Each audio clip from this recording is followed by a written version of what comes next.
it was not a solo, it was not at all, a solo game. We really had to work together, dream together, and that's what I really understood. I think it's the biggest, how do you work with people? To see potential in people, you have to understand who is good at doing what, and how can I also motivate this person to continue doing well. Hello, I'm Louisa. I'm 25 years old from Morocco. I joined DNS in 2017 with 14 amazing teammates, and we graduated, at least some of us graduated in 2020. So in 2016, I was in high school in Morocco, and I was about to get my high school degree, and I had also a bit of pressure to choose what will be next.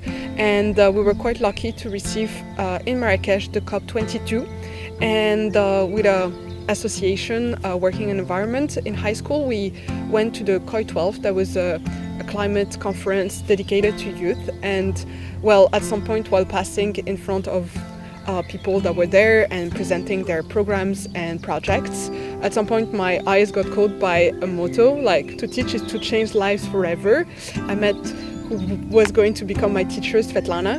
This was probably the first time I got to hear and basically got to know about such a university. What attracted me first was this whole traveling program, where we'll be able to explore different parts of the world and be able to basically meet people, understand what were realities across the world that were very different from our home countries. And of course, just for me to move to Denmark was already a big travel and start studying here. The chance we had by traveling around different regions of the world was to basically be exposed to different ways of thinking, different ways of doing, different ways of basically living life, and also teaching and thinking about the future of education. At first I was very much interested by exploring the whole world and having this global perspective, but then somehow, little by little, I understood that if I really wanted to take action, then it will have to be in a certain place, in a certain environment. It will require also quite some stability to test, to see if it works, and to keep making the project evolve. So I think from this rush to go all around and explore, then I think with all my teammates, we definitely also at the end of the program really understood how important it was to be localized in the place and be able to try to put in practice what we have learned and saw around the world. And I think this was like the biggest take on of this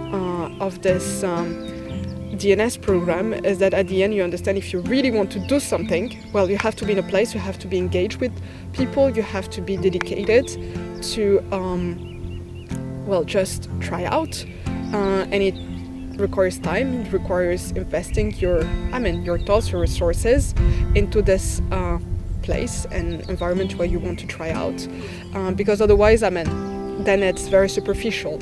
And of course, you can go for forever traveling and collecting, but if you really want to see if the things that you collected matter and can somehow impact someone's life, then you have to be dedicated for at least a couple of months or years.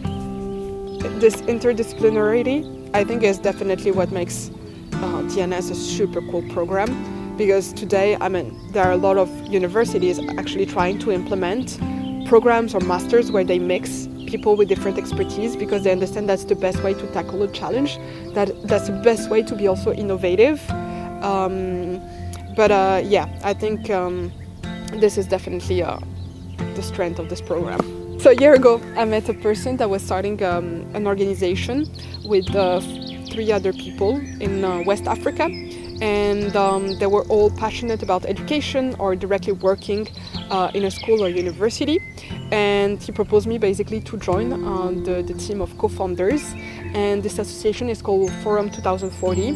And what we try to do is research action on the futures of education in Africa, because, as we are all somehow having an experience, an expertise, the idea is to understand how the future of education will look like in the next years, and to do that with youth and teachers, because of course we can create scenarios that will continue not to match the realities and the needs of young people, especially on our continent when we see that we have very different context, but also like demographic context, and that young people are still not, I mean, for example, in Morocco, 1/4 of young people are neither in education, employment or training.